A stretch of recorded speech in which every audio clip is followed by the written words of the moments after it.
Em relação à prática de cabotagem, explique por que o transporte por vias aquaviárias é considerado positivo.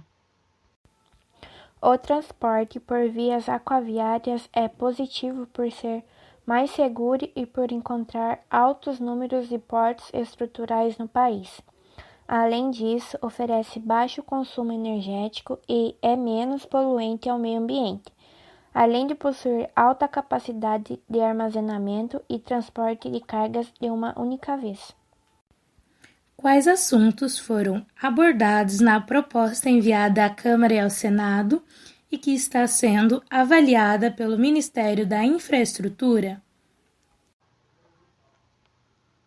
O Ministério da Infraestrutura está avaliando o envio de uma proposta à Câmara e ao Senado para o fomento do transporte marítimo no país. Internamente, o projeto é chamado de BR do Mar. A proposta visa aumentar a competitividade e impulsionar o transporte marítimo no Brasil, como alternativa ao rodoviário. O projeto tem como linha central a desburocratização do setor e busca por reduções de impostos de combustível e desoneração da importação de embarcações. Outro tema é a autorização do freteamento de embarcações estrangeiras para cabotagem, pois atualmente as empresas só podem operar com navios próprios construídos no Brasil ou comprados no exterior.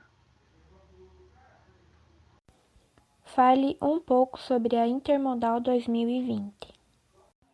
A Intermodal South America 2020, que acontece de 17 a 19 de março, no São Paulo Expo, traz novidades exclusivas para o setor de portos e transporte aquaviário e soluções para embarcadores de todo tipo de carga.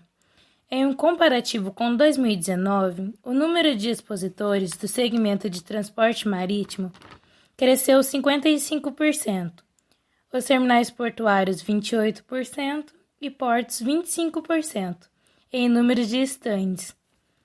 Além de empresas do modal marítimo, a Intermodal atrai expositores de todos os segmentos da logística, intralogística, transporte de carga e comércio exterior. O que diz o diretor do portfólio da infraestrutura da Informa Markets, Hermano do Amaral, sobre o setor de transporte aquaviário no intermodal? Para o diretor do portfólio da infraestrutura da Informa Markets, Hermano, o setor de transporte aquaviário da Intermodal é sempre uma atração renomeada e muito aguardada.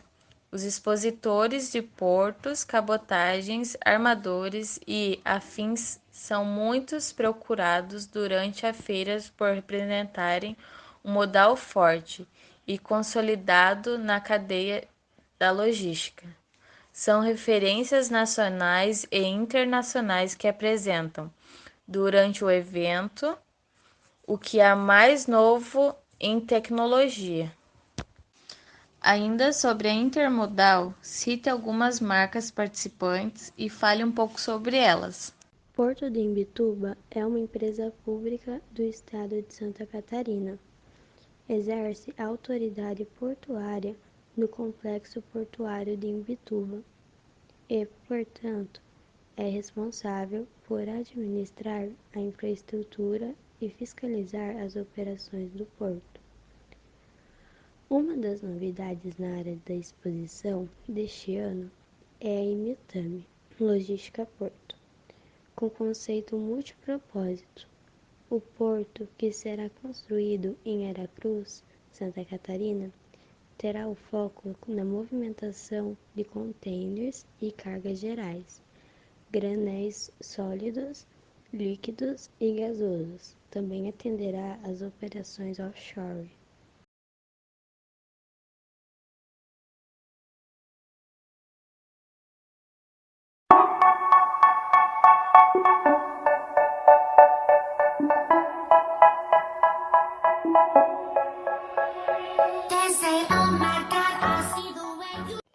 Olá, tudo bem? Meu nome é Ramon de Fosco e hoje falaremos sobre perspectivas para o modal aéreo no Brasil. O setor aéreo foi um dos mais afetados pela crise causada pela pandemia da Covid-19. Ele deve sofrer impactos negativos em sua cadeia pelo menos até o fim de 2023, segundo a consultoria Buy Company. Hoje, a maior parte da frota global de aviões está parada por causa do fechamento de fronteiras e das medidas de distanciamento social. A Associação Internacional de Transporte Aéreo, que reúne as 300 maiores empresas aéreas do mundo, projeta uma queda de 40% na receita, em comparação com o ano passado, por causa dos efeitos da pandemia da Covid-19. Em receita, a perda estimada é de 7,7 bilhões de dólares no país somente neste ano. O impacto do encolhimento do setor aéreo na economia brasileira chegará a ser de 4,65 bilhões de dólares, considerando que o setor tem papel relevante no transporte aéreo de cargas de alto valor, como eletrodomésticos e produtos farmacêuticos. Só na cadeia que envolve o setor aéreo, como aeroportos, áreas de produção e manutenção de aviões e motores, a perda estimada é de 1,69 bilhões de dólares também neste ano. Em termos de empregos, a IATA estima uma perda de 61,5 mil postos de trabalho diretos no setor aéreo brasileiro. Bem, agora vamos acompanhar mais sobre as perspectivas relacionadas a este modal. Confira. Olá, eu sou Elisa Mandira. O transporte aéreo é um dos mais estratégicos do cenário nacional. Por isso é bastante utilizado pelas empresas e a tendência é que isso aumente nos próximos anos. Para quem trabalha com o setor logístico, se informar constantemente é fundamental sobre as tendências e características de cada modal. Afinal, como escolher com quais irá trabalhar se não tiver noção do que está ocorrendo em cada um dos modais, a fim de verificar se estão realmente sendo competitivos para a sua empresa? O transporte aéreo brasileiro é um dos mais fortes modais no cenário nacional. Afinal, estamos falando em um país com dimensões continentais e com diferenças regionais e industriais consideráveis, fazendo com que o intercâmbio de poucos entre as regiões mais longínquas é comum por aqui. A indústria aérea também permite a conexão da indústria nacional com o resto do mundo, de forma a expandir a atuação do nosso comércio exterior. Primeira tendência: mercado internacional. Uma das principais tendências é que, por meio dos acordos bilaterais com outros países, o mercado internacional seja mais aquecido, gerando a necessidade de transporte com melhor custo-benefício entre os países. Com isso, a exigência do uso do modal aéreo aumenta. Segunda tendência: tecnologias aplicadas no setor aeroviário. Inclusive, essa é outra tendência, a melhoria das tecnologias aplicadas no setor aeroviário. Com o aumento do setor, é normal que as empresas de tecnologia se dediquem a explorar soluções cada vez mais modernas e eficazes para facilitar o processo de cotação, separação, controle, rastreamento e contratação do modal aéreo. Terceira tendência: ultra low cost no mercado.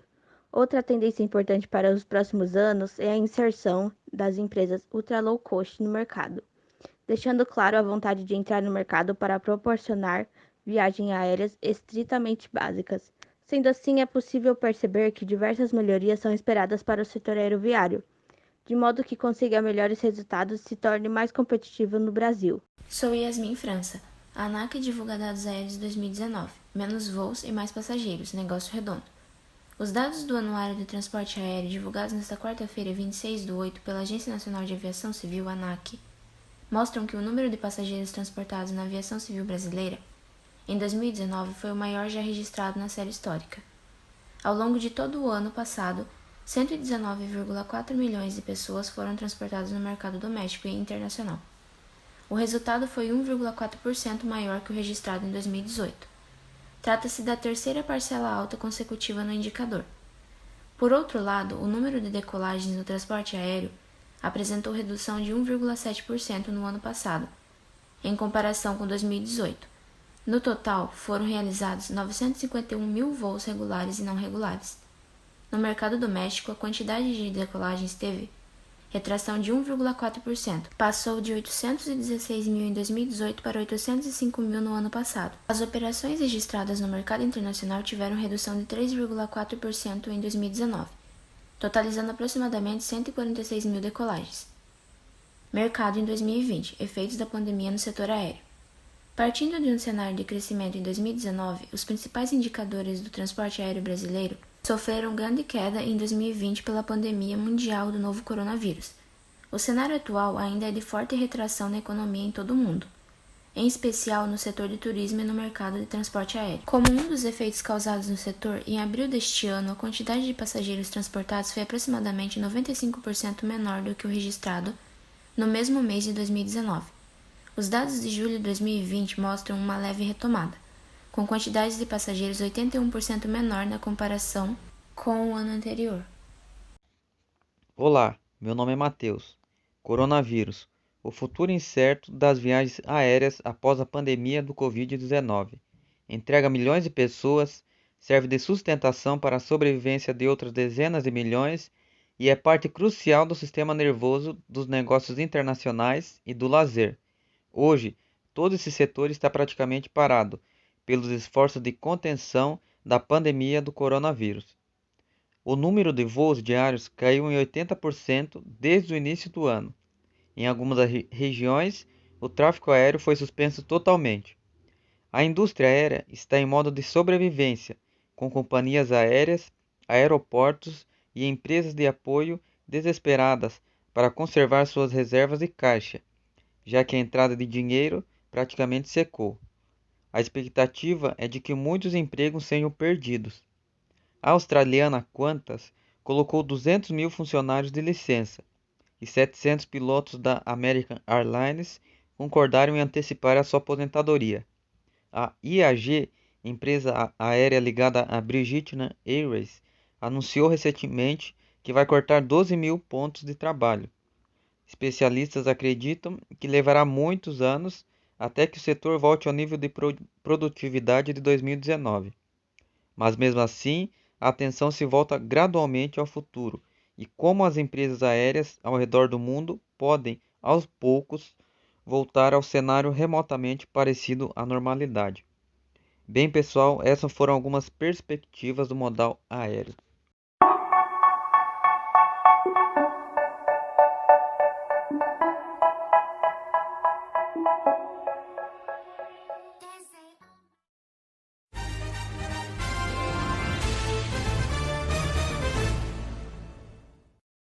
Boa noite. No nosso programa de hoje, iremos encerrar o nosso assunto sobre o modal rodoviário. Então vamos lá tratar do que realmente interessa. Por ser o modal rodoviário mais utilizado na movimentação de cargas para a região da Baixada Santista, entender seus gargalos e apontar perspectivas futuras para o seu desenvolvimento é de extrema importância, não apenas para a população local, mas para toda a economia da região metropolitana da Baixada Santista e, por extensão, para o estado de São Paulo. Com o crescente movimento da integração mundial de produtos e o aumento das demandas para diversas partes do país e do mundo, o transporte de carga viu aumentada sua necessidade, tornando-se indispensável na movimentação de cargas portuárias.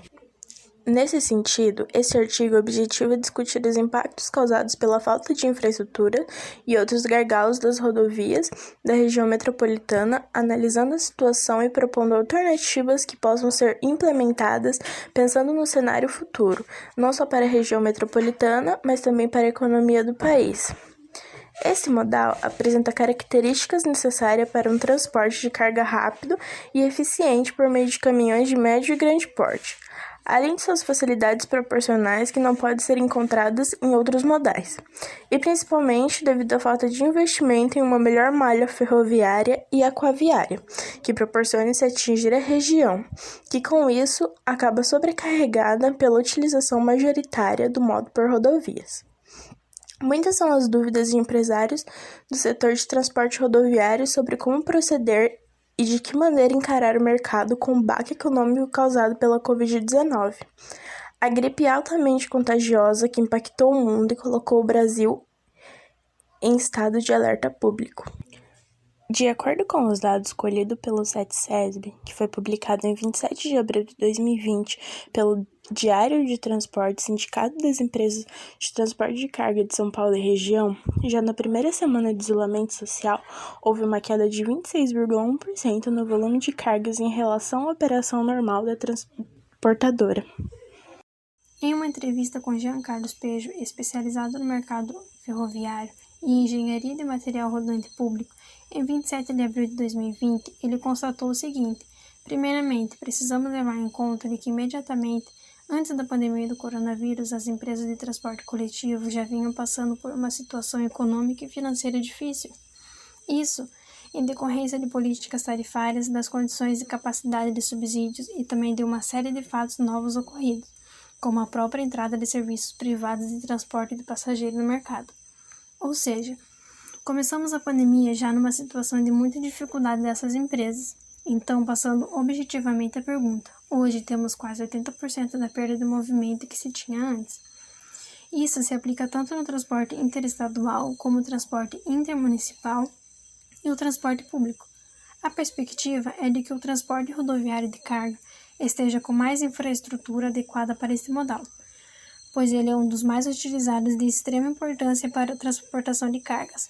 Dentre várias outras, temos também achar meio de fazer com que o modal seja menos poluente para o meio ambiente, adequar corretamente o modal para que não precise ficar em constante manutenção e não haja estragos imperceptíveis.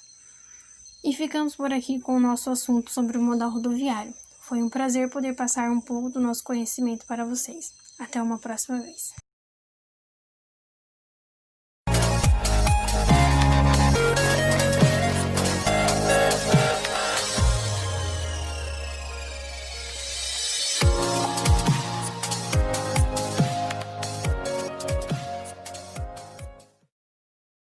Olá, sejam muito bem-vindos ao último episódio de Viajando pela Dutolândia, o mundo dos dutos que poucos conheciam, mas que nós tivemos a honra de mostrá-los um pouco sobre.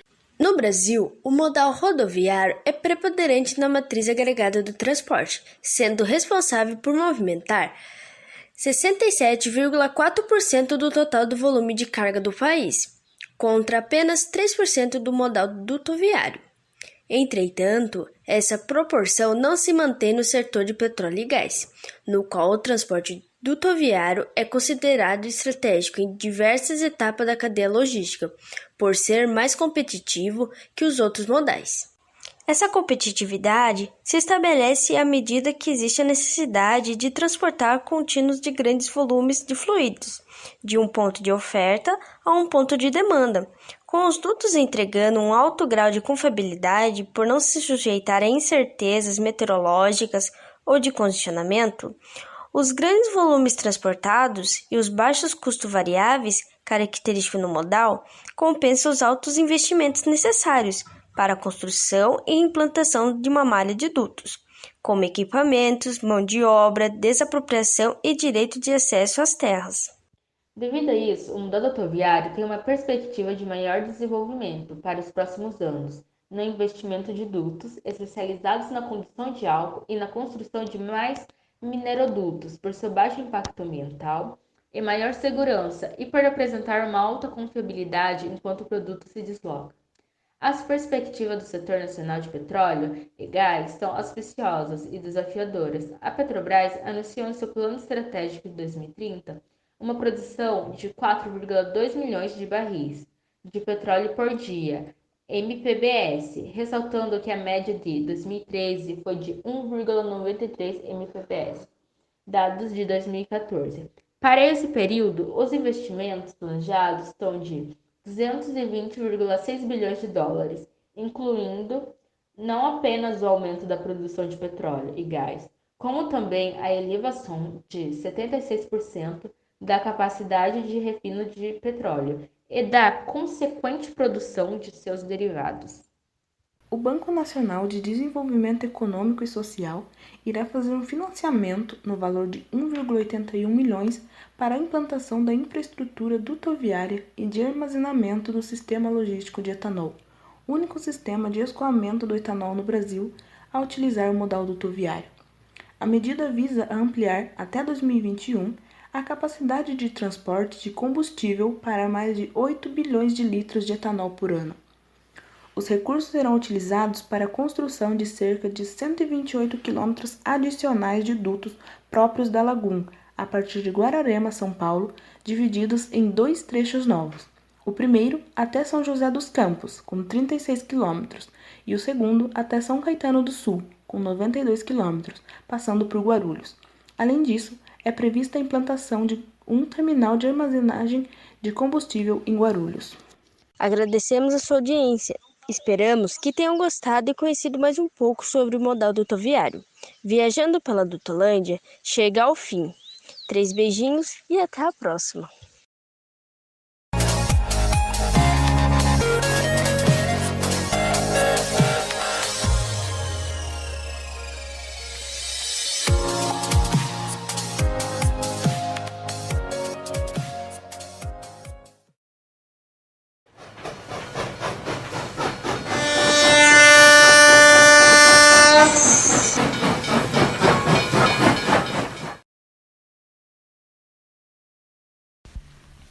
Impactos econômicos do modal ferroviário para o país.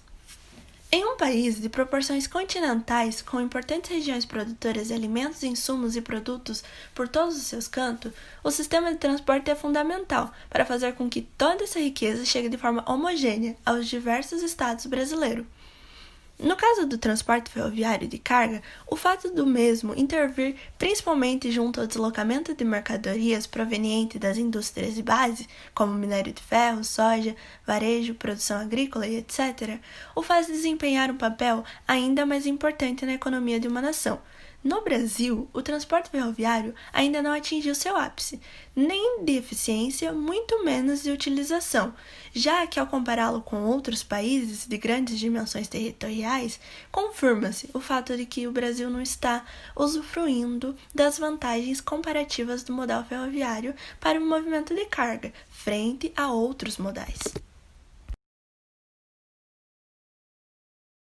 Esse mau aproveitamento acontece principalmente por conta dos gargalos e da falta de investimento, e indisponibilidade de rotas, redução na flexibilidade das operações e a indisponibilidade de vagões.